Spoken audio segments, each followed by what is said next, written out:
இறைவன் எதற்கும் ஆவேசப்பட்டு எதற்கெடுத்தாலும் கோபப்பட்டு தண்டனை தரக்கூடிய மனித பிறவி அல்ல.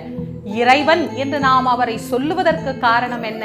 எல்லாம் கடந்து நிற்பவர், அதனால் அவர் கடவுள். தன்னை வாழ்த்தியவனையும் தன்னை வைதவனையும் ஒன்றாக பார்க்கக்கூடியதே இறை நிலை. அதனால்தான் நல்லார்க்கும் பொல்லார்க்கும் நடுவில் நின்ற நடுவே, கல்லார்க்கும் கற்றவர்க்கும் களிப்பூட்டும் களிப்பே என்று அந்த பெருமானை பெரியோர்கள் எல்லாம் ஆராதித்திருக்கின்றார்கள். ஆக சிவபெருமான் எல்லா செயல்களையும் கண்டுகொண்டே இருக்கின்றார்.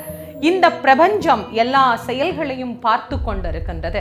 நன்மையை விதைத்தால் அந்த நன்மையை நிச்சயமாக ஒரு நாள் நாம் அறுவடை செய்யலாம். தீமையை விதைத்தால் கண்டிப்பாக அது தீமையில்தான் முடியும்.